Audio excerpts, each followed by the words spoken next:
Graça e paz do Senhor Jesus a todos. Vamos continuar hoje o nosso estudo da primeira carta a Timóteo. Essa carta você vai perceber que ela foi muito específica, direta para o próprio Timóteo, mas nós podemos aprender muito com isso.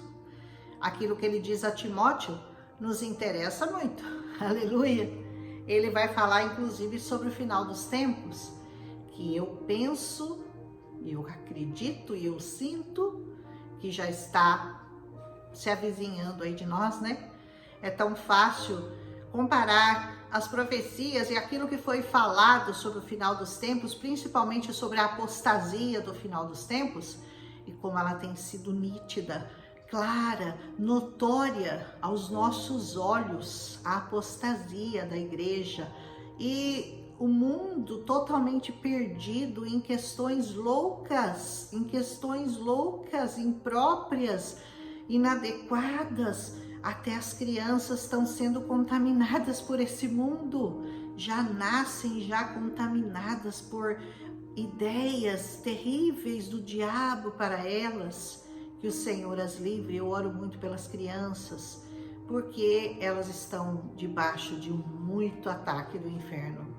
Então diz assim, o Espírito diz claramente, que nos últimos tempos alguns abandonarão a fé e seguirão a espíritos enganadores e doutrinas de demônios. Pensa bem nisso, você acha que esse tempo já chegou? Que as pessoas estão abandonando a fé, a verdadeira? Eles não querem ouvir mais a verdade que está escrita nessa palavra, eles querem ouvir aquilo que agrada aos ouvidos deles, que está de acordo com aquilo que eles praticam. Então, eles não querem mais só pecar, eles querem que a Bíblia aprove o que eles fazem.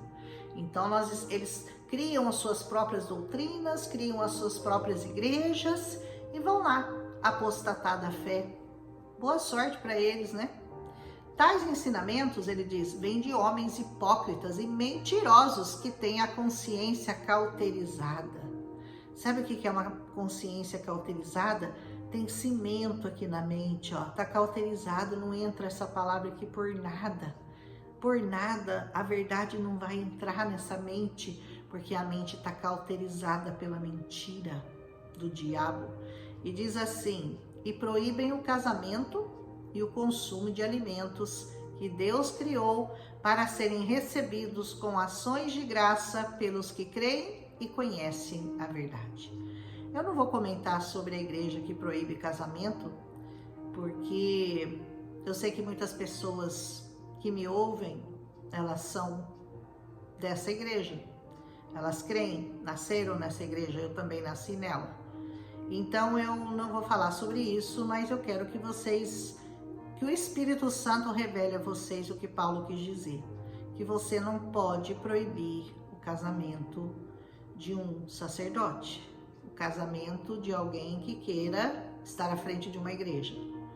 E também não pode impedir o consumo de alguns alimentos. Olha, nesse dia você não pode comer isso, olha, esse alimento é proibido, aquele alimento é proibido, você não toca nisso, você não come aquilo.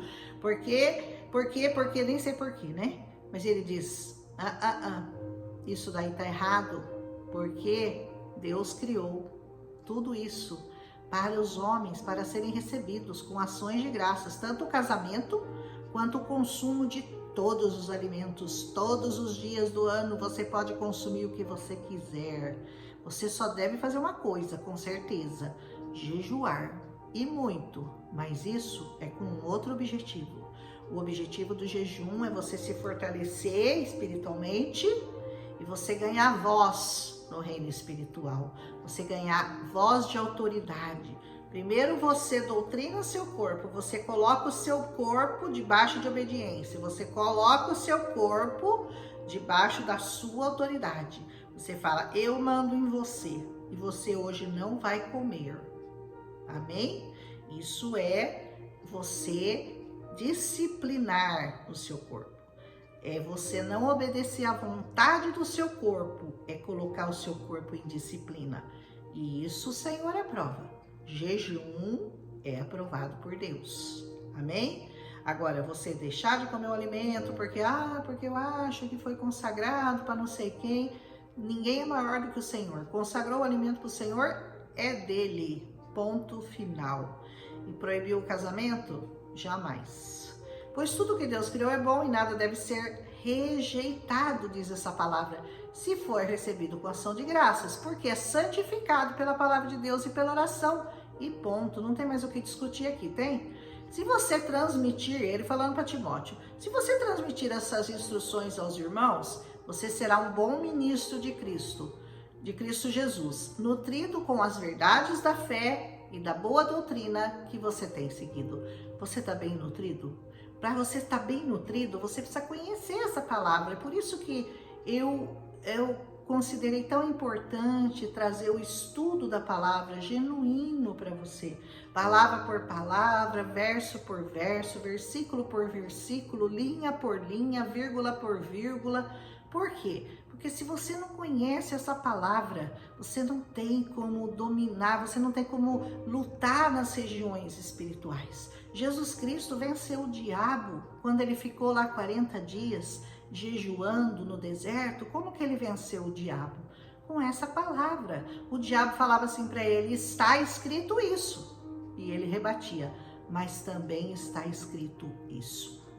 Nem só de pão viverá o homem, mas de toda palavra que sai da boca de Deus. O diabo diz para ele, manda essas pedras se transformarem em pão, porque está escrito que você pode fazer isso, você tem poder para isso. Estava escrito mesmo, o diabo sabe, ele conhece essa palavra aqui melhor do que todos nós. Mas Jesus rebatia o diabo, sabe que jeito? Mas também está escrito. Esse era o argumento principal. E aí o diabo falava assim, lança-te daqui para baixo, porque está escrito que aos teus anjos dará ordem. E Jesus, mas também está escrito. E assim o diabo foi vencido. Só tem um jeito de você vencer o diabo na sua vida, porque ele vai tentar entrar na sua vida por todos os lados, de todas as formas, usando todas as pessoas que você conhece. Você só tem um jeito de vencê-lo. É com jejum, oração, autoridade espiritual e conhecendo essa palavra. Se você não tiver nenhuma dessas armas, nem pense, nem se atreva a entrar numa briga com ele, viu? Não se atreva. E ele diz assim, rejeite, porém, as fábulas profanas e de velhas e exercite-se na piedade. Não fica dando ouvido a fábulas. Exercite-se na piedade. A piedade é um exercício, sabia? É igual ao exercício físico. Você exercita a piedade na sua vida.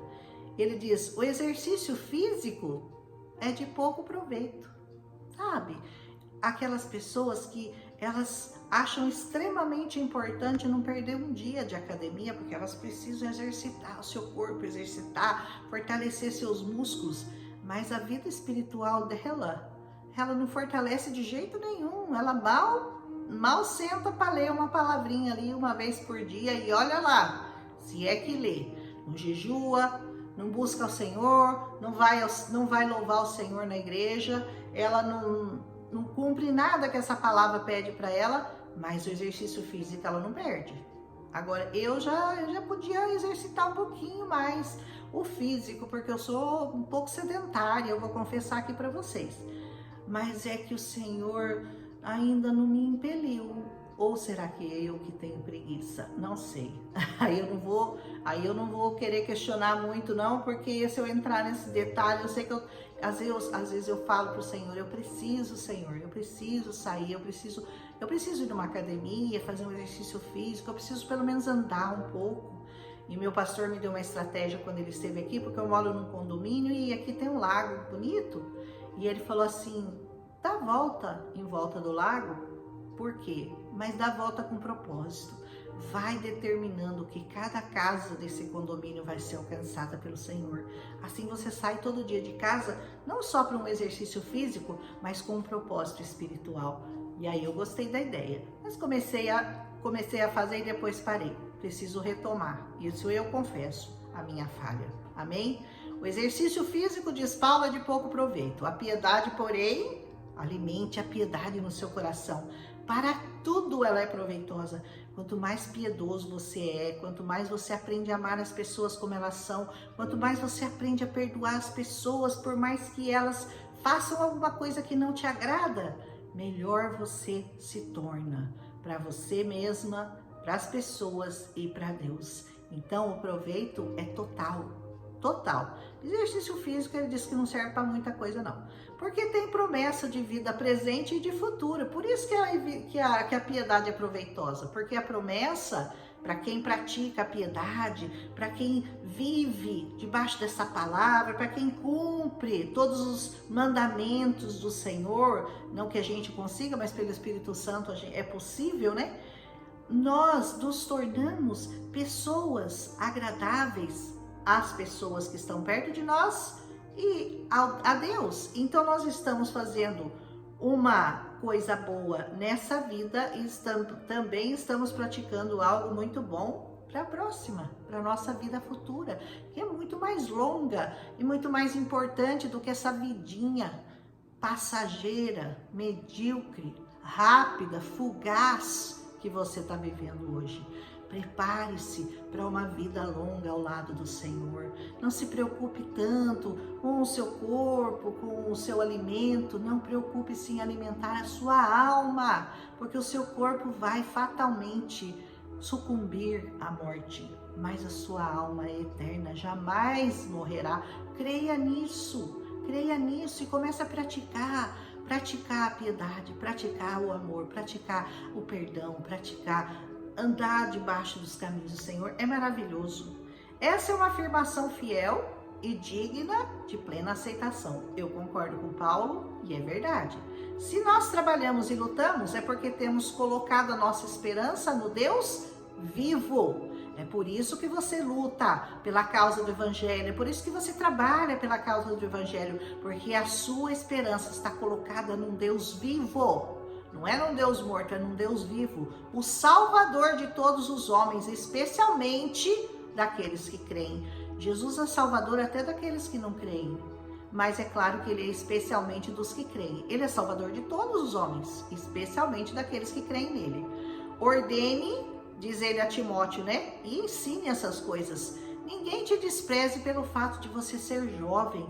Sabe, você, jovem, que está começando aí na sua vida cristã, talvez você pense, mas eu sou tão desprezível, ninguém dá muita bola porque eu falo, pelo fato de eu ser tão jovem. Não, pegue firme, siga firme nas promessas do Senhor, agarre-se a esse Evangelho. Glória a Deus pela sua vida, porque você começou tão jovem no Evangelho. Quem dera eu tivesse conhecido o Senhor bem já no meu nascimento. Eu não me converti tão velha, mas gostaria de ter me convertido mais jovem.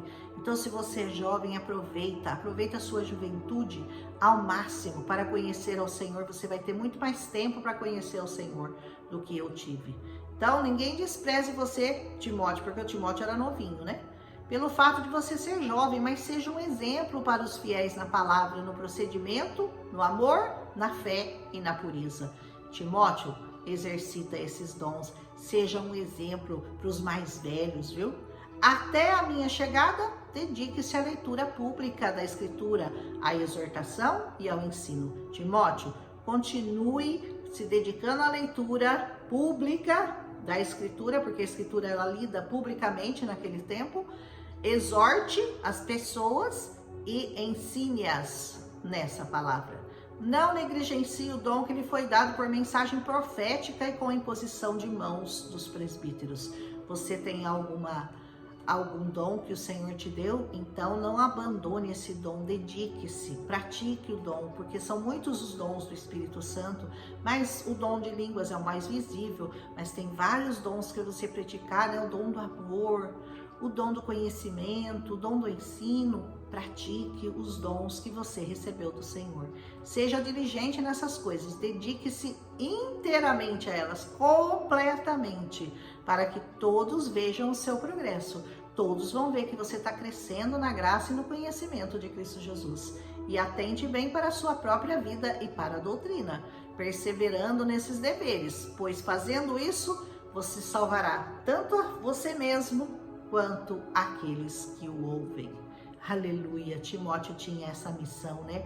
Embora tão jovem, recebeu do Senhor uma missão tão nobre, a de pregar essa santa palavra a todos aqueles que estivessem dispostos a recebê-la e assim salvando a alma dele e de todos aqueles que o ouvem. Essa é a função principal, essa é a mensagem central do Evangelho, é a salvação da sua alma. Jesus Cristo fez tudo o que ele fez por você na cruz do Calvário e essa é a mensagem central dessa palavra. Jesus Cristo na cruz do Calvário, levando os seus pecados naquela cruz, te remindo e te dando vida eterna, vida em abundância aqui e vida na eternidade. Aliás, vida abundante para mim é vida que segue na eternidade. Aleluia! Se você gostou, deixa seu like. Terminamos aqui a primeira carta de Timóteo 4. Amanhã nós vamos gravar os 5. Ainda hoje eu ainda vou gravar, porque eu quero adiantar as gravações, como eu falei. E em breve nós estaremos terminando toda a palavra de Deus. Aleluia! Para a honra e glória do Senhor. Amém? Se gostou, deixa seu like, compartilha com quem você ama, com quem você sabe que gosta de conhecer, de estudar essa palavra todos os dias, né? E, se possível, deixa um comentário aí embaixo, porque isso ajuda o canal. Um abraço e até amanhã.